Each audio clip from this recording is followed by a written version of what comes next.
अद्भुत मेरे जीवन का अनुभव आपको बता रहा हूं। परम पूज्य नित्य वंदनीय स्वामी श्री अखंडानंद जी महाराज को कौन नहीं जानता होगा पूरे विश्व में। गीता प्रेस में जिन्होंने शांतनु नंदन द्विवेदी जी के नाम से रह करके उन्होंने गीता प्रेस को इतना ऊंचा पहुंचाया और अंत में सन्यास ले लिया तो वृंदावन में आकर के रहने लग गए। बहुत बड़े विद्वान भारतवर्ष के, ऐसी कोई गीता प्रेस की पुस्तक नहीं जिसमें उनकी अनुमति न रही हो।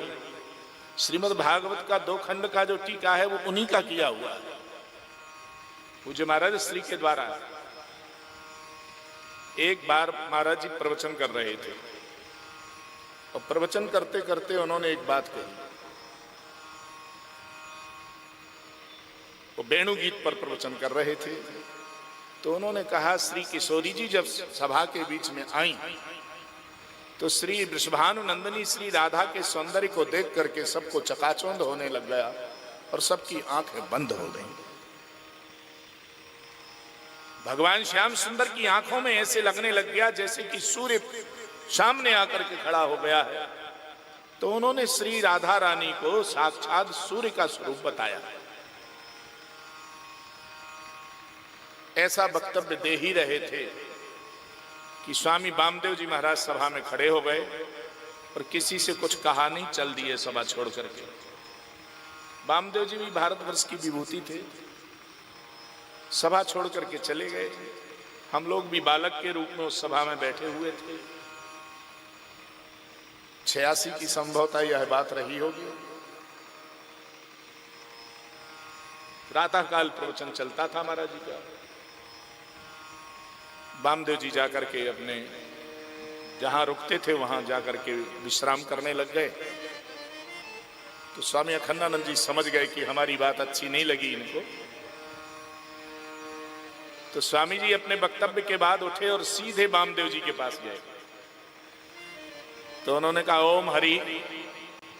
स्वामी वामदेव जी खड़े हो गए तुरंत ही। उन्होंने कहा, आइए आइए विराजिए। हम लोग पीछे थे। उन्होंने कहा, महात्मा एक बात बताओ, आप जैसा वक्तव्य देते हो ये बात सत्य है, दुनिया में कोई ऐसा वक्तव्य नहीं दे सकता है। आपके जैसी योग्यता किसी के अंदर नहीं हो सकती है। परंतु ये कहां लिखा हुआ है कि श्री जी को देख करके श्याम सुंदर को चकाचौंध लगने लग गए।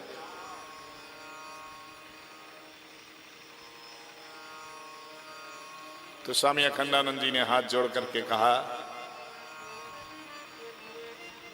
क्षमा कीजिएगा स्वामी जी, जिस समय मैं कथा बोलता हूं उस समय मुझे ये होश नहीं रहता है कि मैं बोल रहा हूं या श्री राधा जी ही बोल रही हैं।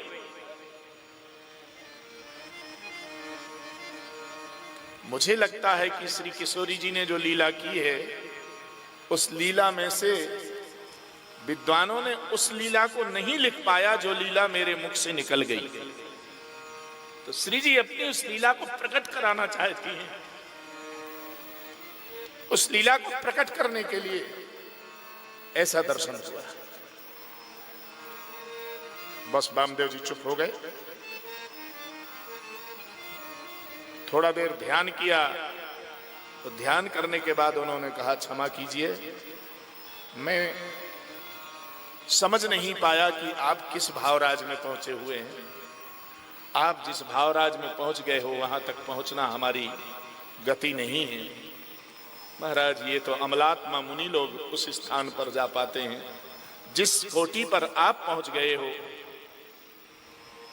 पूज्य स्वामी श्री अखंडानंद जी महाराज के भागवत पर बहुत से ग्रंथ लिखे हैं उनके प्रवचन के। भागवत दर्शन नाम का ग्रंथ आप पढ़िए, पढ़ने लायक, विद्वानों को जरूर पढ़ना चाहिए। महाराज, एक ग्रंथ में 750 पेज हैं और ऐसे ऐसे 2 ग्रंथ हैं, मानी 1500 पेजों में भागवत का बड़ा सुंदर प्रवचन महाराज जी ने किया है। उसमें ये चर्चा लिखी हुई है। ये जो मैंने अभी बोली मैं बिल्कुल प्रमाणित बोलता हूं, एक भी बात कपोल कल्पित नहीं होती। उसमें महाराज जी ने लिखा भी, ऐसी घटना हुई।